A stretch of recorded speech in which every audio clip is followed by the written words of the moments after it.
gitu ya. Terus satu hari kemudian muji-muji Pak Jokowi harus diikutin gini gitu. Tapi hari ini ada video lagi bahwa Ketum Nasdem ini sudah ketemu dengan Prabowo, istilahnya mau koalisi gitu ya. Jadi otomatis Anies ini ditinggal sendirian dong ya gitu. Jadi walaupun dia dan Ganjar kekeh mau demo terus, mau bahkan kalau perlu dimaskulkan itu Pak Jokowinya gitu ya. Jadi otomatis Anies ini masih berdiri sendiri loh. Ketumnya sudah join dengan koalisi loh, Pak. Ya Itu itulah. Amin ketum PKB-nya sendiri sudah datang ke Prabowo gitu loh. Jadi Iya kan? jadi Nggak malu-malu lagi kan? Nggak iya malu-malu. Anies, iya nggak malu-malu gitu loh. Ya biasalah muka tembok gitu loh Pak. Udah tahu kalah gitu. Jadi Anies ini kekeh ini menurut siapa gitu loh. Diperintah siapa gitu loh. Ketumnya sendiri sudah koalisi dengan Prabowo, sudah ketemu dengan Jokowi juga. Berarti kan ada bohir-bohir di belakang Anies nih yang dukung dia supaya ngotot gitu.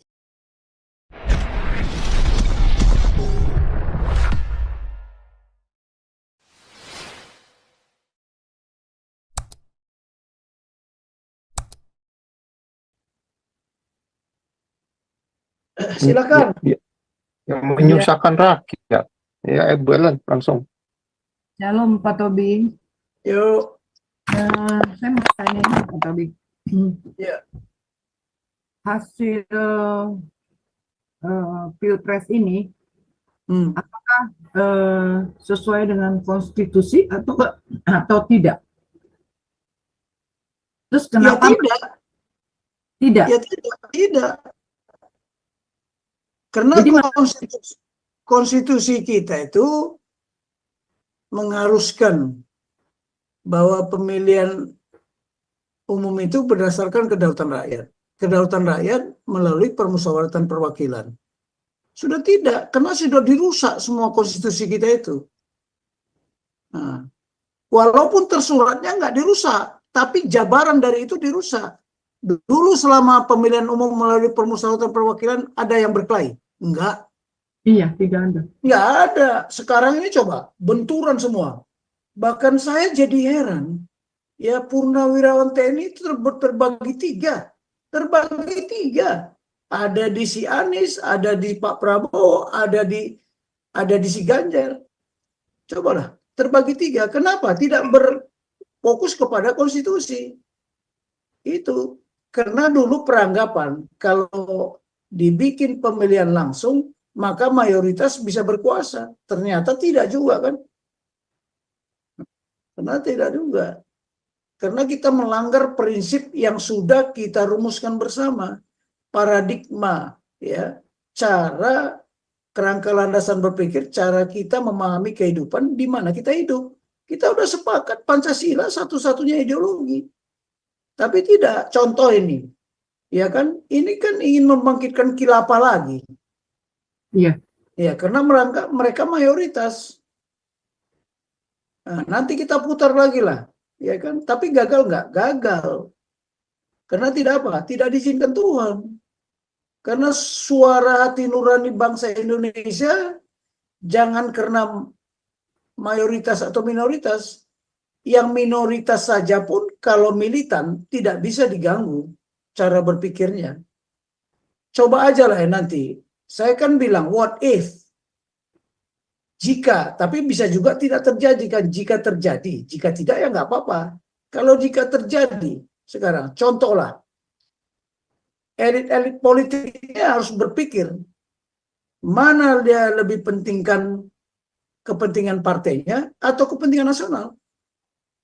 Kalau kepentingan nasional yang terganggu nanti, bayangkan aja, bisa pecah loh negara ini.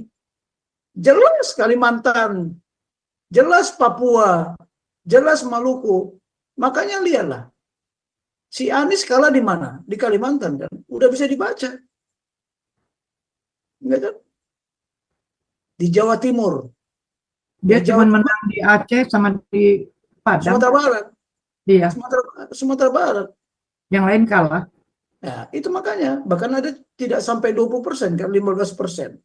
Jadi mau apa lagi?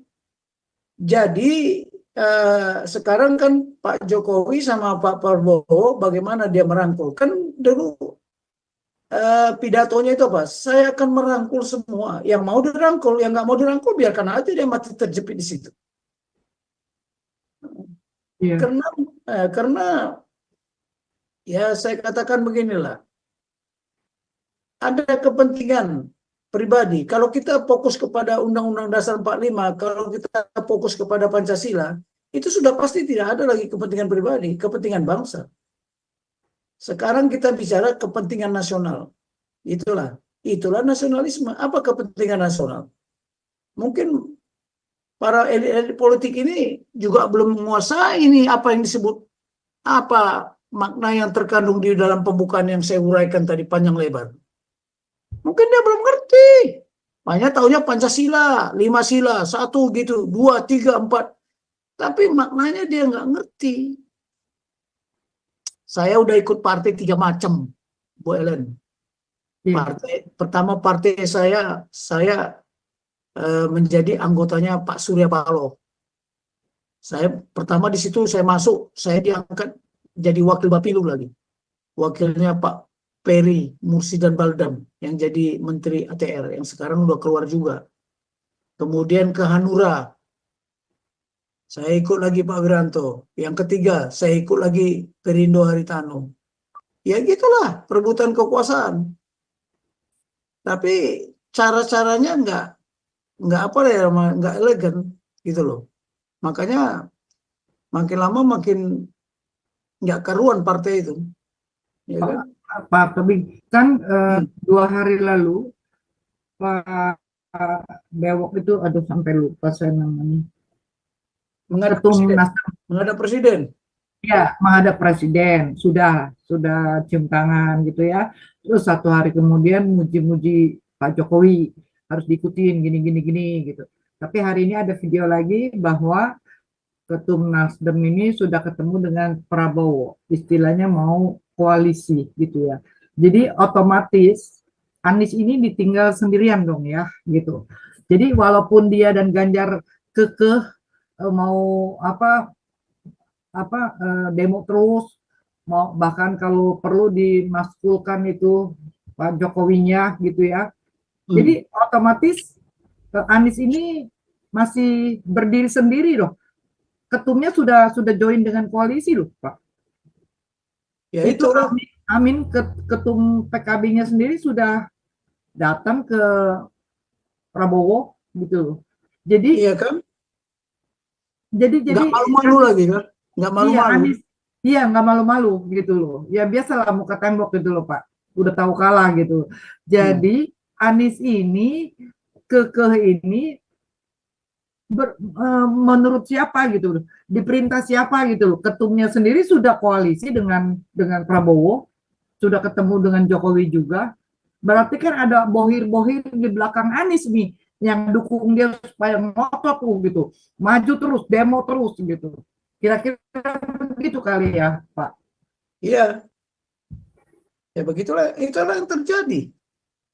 Jadi makanya beliau-beliau ini mungkin akan sadar nantilah. Kita coba kita menjelaskan di sini. Nah, sekarang what next? Ya, setelah nanti 20 Maret itu diputuskan bahwa Presiden Prabowo dengan Gibran, what next? Nah, sekarang kan sibuk siapa yang menjadi oposisi, siapa yang menjadi koalisi. Ramai nih. Tapi nanti kita analisa sendirilah. Kalau saya ya menyarankan bagaimana kita mengawal pemerintahan Pak Prabowo dengan Gibran ini harus mengarah kepada konstitusi.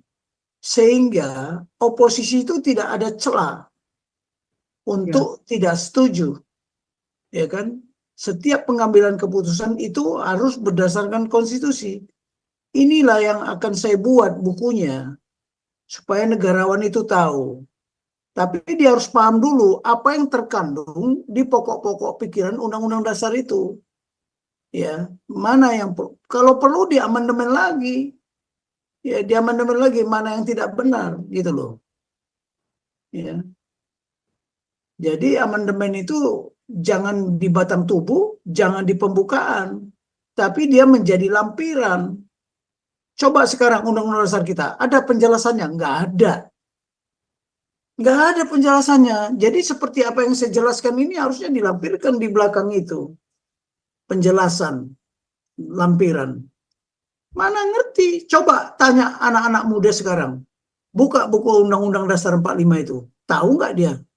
Apa yang terkandung di dalam itu? Mengapa itu dituliskan? Seperti kata Pak Supomo tadi. Ya kan? Nah ini. Cobalah. Ya. Tak ada artinya. Undang-Undang Dasar Negara pun tidak dimengerti jika hanya dibaca teksnya. Kan kita hanya membaca teks. Mau lihat pembukaan Undang-Undang Dasar yang disampaikan oleh Puan pada saat 17 Agustus kemarin. Coba buka digitalnya. Salah kan? Nah itu karena sudah merubah. Tidak boleh ditambahi satu kata pun, dirubah pun tak boleh karena itu sudah disahkan, ditetapkan. Akhirnya kita mengkhianatkan. Contohlah, Pak Teddy kan selalu mengagung-agungkan PDIP, ideologinya Pancasila. Sekarang saya tanya, kalau Ibu Megawati itu menyampaikan, coba, saya pilih si kerempeng ini jadi presiden. Di situ apa yang tersirat? Secara moral dan secara etika. Wah, ini Jokowi ini nggak ada apa-apanya. Legalitas formalnya adalah dari PDIP, coba. Itu body shaming, Pak. Pak Tobing. Apa itu Kak ideologi Pancasila? Ya, memang semua partai pun ideologinya Pancasila di ADRT-nya. Kalau dia tidak bikin ideologi Pancasila, tidak dikeluarkan oleh Menkumham. Sekarang pertanyaannya, apakah dia mengaplikasikan itu? Oh tidak. Seperti kemarin kan, undang-undang itu dirubah. Sudah berapa kali dirubah itu coba? Sekarang pertanyaannya, itu bertentangan nggak dengan konstitusi? Ini Pak, Partai PKS tidak ada landasan ideologi Pancasila. Iya, kenapa Menkumham setuju? Kenapa Iya, Menkumham itu setuju? Nah, berat sekali Pak, pada paradoks. iya, makanya saya bilang, kita ini tidak benar. Karena PKS itu sejak dari awal, apa gunanya ideologi Pancasila? Kan menurut dia mereka begitu. Tetapi itu kenapa disetujui? Kenapa? Kenapa yang lainnya tidak berteriak? Tapi Menkumham setuju anggaran dasarnya. Semua anggaran dasar itu harus ada persetujuan dari Menkumham. Tapi biar aja lah, itu kan melanggar prinsip. Suatu saat pun dia pasti tenggelam lah. Pasti tenggelam. Lihatlah, percaya. Karena manusia ini makin banyak juga sudah campur. Ya, tidak apalagi tidak kesukuan sekali. Sudah banyak yang asimilasi. Dan itulah yang diharapkan Bung Karno sama Pak Harto dulu dengan konsep imigrasi. Biarlah mereka kawin campur gitu loh. Dan anak-anaknya sudah banyak sekarang. Berapa generasi muda yang seperti itu? Di samping juga pernikahan. Jadi saya bilang, benar kata Pak Paul tadi kan, kalau si Anies agamis sama agamis. Kalau Prabowo nasionalis sama nasionalis. Kalau si Ganjar nasionalis sama agamis. Mana yang menang? Pasti menang nasionalis. Ya, biarpun ada berpihak. Saya sekarang tidak bisa lagi melihat ya rekan-rekan saya atau teman-teman saya dulu waktu di Akabri, semuanya nasionalis itu. Tapi setelah pensiun tidak nasionalis lagi, kembali ke citranya masing-masing.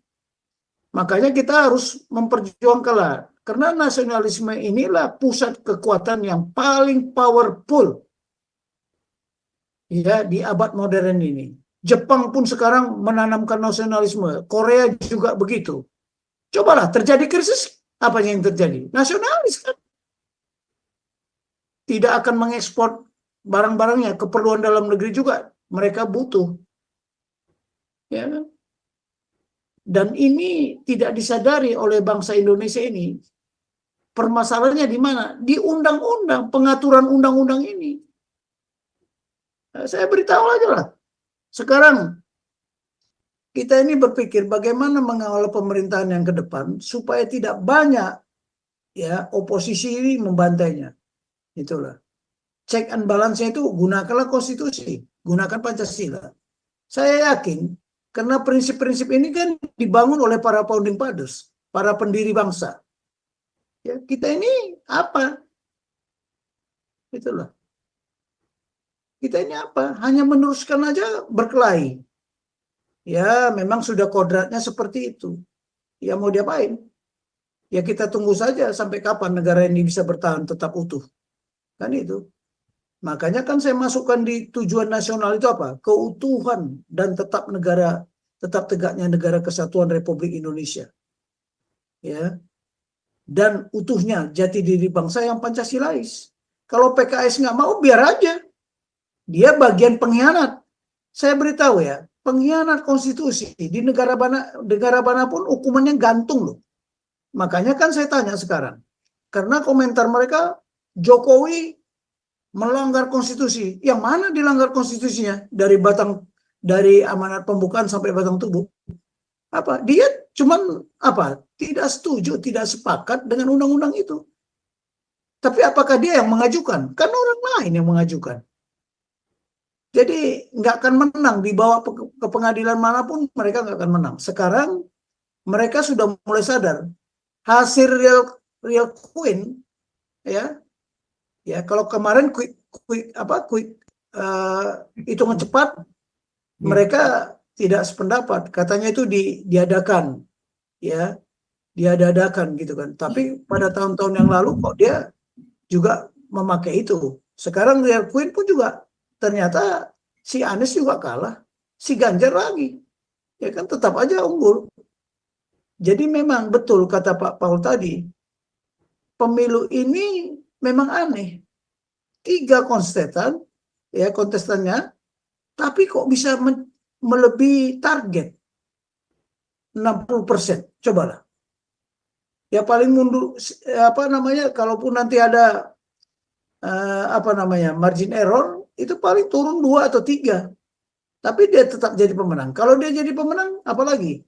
Sekarang yang disalahkan adalah KPU. Kan servernya di mana? 3.000 TPS bermasalah. Ibu bisa membayangkan atau rekan-rekan bisa bayangkan untuk mencari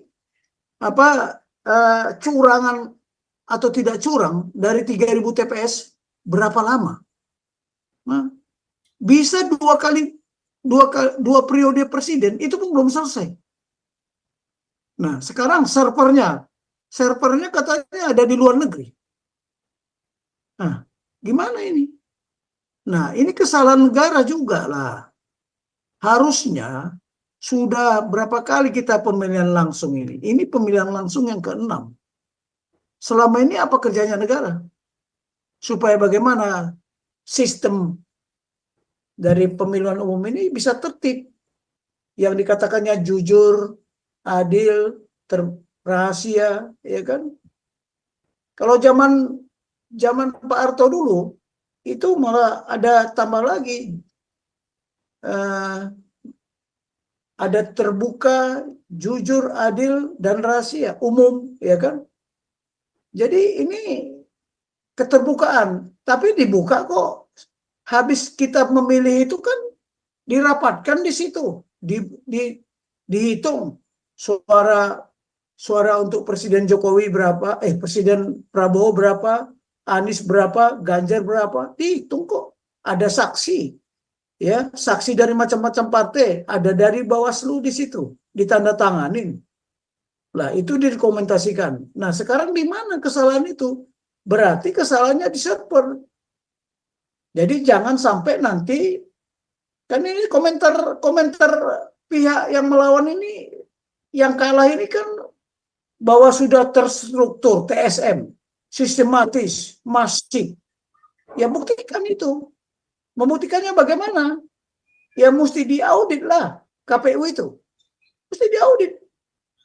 Servernya di mana, bagaimana sistemnya, kan begitu. Tapi kalau sudah terjadi sekarang ini pemilihannya bahwa presidennya adalah Prabowo dan Gibran, kalau dia 60% umpamanya, ya 60%, sedangkan dua kandidat yang lainnya kecil, tidak signifikan, dibawa ke MK pun nggak akan menang.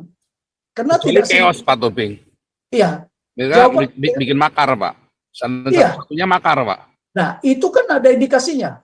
Ada indikasinya. Udah kelihatan banget, Pak. Ini kan sudah ada upaya makar. Partai buruh dikerahkan, mahasiswa dikerahkan. Iya. Sekarang contoh, guru besar, mahasiswa, ya dikerahkan. Tapi dia tahu nggak memahami konstitusi itu? Kenapa waktu mulainya reformasi, perubahan konstitusi itu kenapa diam saja? Kok sekarang baru ribut? Yang diributkan undang-undang. Makanya saya bilang, mana berdaulat, ya, mana lebih kuat kekuatan hukumnya, undang-undang atau suara rakyat? Katanya suara rakyat, suara Tuhan. Berarti undang-undang itu nggak berlaku. Contoh saya beritahu. Ketika undang-undang zaman Orde Lama bahwa di fungsi ABRI, itu rakyat yang berubah tanpa melalui prosedur pun rakyat duluan yang mengoceh. Nah sekarang saya bilang undang-undang yang diputuskan MK ini mana lebih berdaulat. Makanya Prabowo kan dari awal dia bilang kalau rakyat tidak mau memilih saya, ya jangan pilih. Nah, ya kan? Datang Pak Luhut, kami yakin pasti menang. Ngapain curang? Lah, ini jadi perang antara jenderal-jenderal sekarang ini. Saya jadi junior ini hanya ketawa aja. Saya telusuri. Paham nggak dia undang-undang dasar? Makanya tadi itu memang menyampaikan itu pun banyak orang yang tidak senang, tidak tertarik. Karena memang bicara undang-undang itu malas orang. Tapi kalau ada sengketa untuk kepentingan dia, wah itu diteriakin. Sekarang benar nggak kalau Jokowi dibilang melanggar konstitusi? Mana yang dilanggar? Coba buka konstitusi itu. Mana konstitusi, mana undang-undang? Beda. Makanya sumpah kita itu, sumpah presiden itu pun salah.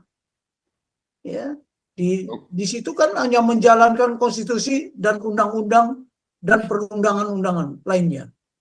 Nggak benar. Nah, Kalau harusnya Pak Tobing, harusnya pakai sumpah pocong, Pak, bukan sumpah presiden. Itu harusnya pakai sumpah pocong, Pak. Iyalah, sumpah. karena kan begini Pak Tobing. Ini saya potong tadi ya, karena gini. Pada kenyataannya bukannya mereka tidak mengerti undang-undang, Pak, tetapi mereka memang tahu undang-undang dan mereka menggunakan undang-undang yang mereka tahu itu untuk mengelabui kami masyarakat, Pak. Pak Tobing tahu tentang undang-undang. Apakah kemudian, contohlah di Zoom ini kita nih ya, cuman yang hari inilah di Zoom kita inilah. Pak Tobing, saya yakin Pak tanya satu-satu dari mereka nggak ngerti, Pak. Dari kemarin Pak Tobing dengan Pak Teddy aja, perbedaan perspektifnya itu apa? Satu, terminologi. Dari terminologi saja sudah berbeda, Pak. Apalagi paradigma tadi kan. Sama Pancasilanya, paradigmanya udah beda, Pak. Karena ketidaktahuan dari rakyat jelata ini, sekelas Pak Teddy ini yang berpendidikan cukup lumayan, ya, di Amerika, itu pun bisa punya konflik paradigma dan terminologi loh, Pak. Iya. Sekarang Pak Tobing bayangkan dengan 200 juta rakyat Indonesia yang lain, Pak, yang dikendalikan oleh partai politik ini, atau oleh siapapun lah sana lah. Sekarang kita mau berharap mereka mengerti, nggak bisa. Ada Vox Populi, Vox Dei. Vox Populi, Vox Dei. Ya, Vox Populi bukan Vox Dei, Pak. Vox Populi, Vox Satanis semua, Pak. Iya, makanya dulu pernah ada komentar, suara rakyat, suara Tuhan. Tapi ada yang komentar, suara rakyat, suara setan. Iya, Vox Diabolos. Repot, Pak. Vox Daimon, bukan Vox Dei, Pak. Nah, kita repot Pak sekarang ini dalam kondisinya karena misalnya kemarin contoh Ahok 7 juta orang dikerahkan itu ya. Kan Vox Populi Vox Diamond Pak. Apa betul itu Vox Dei? Saya nggak yakin, ya kan? Misalnya sekarang nih kita mau sekarang nih kita ada kan kelihatan sekali nih antara timnya Ganjar dengan timnya si Mahfud ini kan timnya Ganjar dengan timnya Anies kan ini kan mereka lagi kumpul, mereka sedang memaksakan pemilu ulang kan. Mereka meminta KPU itu diberhentikan, diganti, ya kan, para pimpinan KPU ini. Nah ini kan udah kelihatan Pak, asal mereka sekarang ini asal ada satu trigger aja yang berani nekat, siapa yang mau jadi martir, yang mau jihad sana, chaos Pak. Sekarang ini belum ada nih, belum ada volunteer jihad nih. Begitu ada satu saja volunteer jihad, sama seperti Arab Spring, ada satu aja mau bakar diri, chaos Pak. Ya, jadi beginilah Pak Paul. Ini kan peranggapan ya, asumsi. Kalau pemilu ulang, jangankan itu, mungkin rakyat pun tak mau ke TPS. Kemungkinan pertama ya, tidak mau ke TPS. Kemungkinan kedua, dia tetap milih Prabowo. Malah mungkin nanti kedua kandidat ini makin kecil. Ya. Ketiga, apakah mungkin mereka akan dipilih? Logika aja lah. Makanya akan terjadi chaos. Kalau umpamanya rakyat nggak mau melaksanakan pemilu ulang, mau apa? Kan bisa golput. Golput nggak bisa dihukum. Tapi asalkan tidak mempengaruhi kan. Ini banyak kok. Saya tanya mereka, ada serangan fajar nggak kalian? Oh, kalau kami di Priuk sana ada. Coba, gimana? Habis saya nggak usah ngomong lah. Kalau nggak dia ngomong, karena saya nggak tahu di Priuk bagaimana.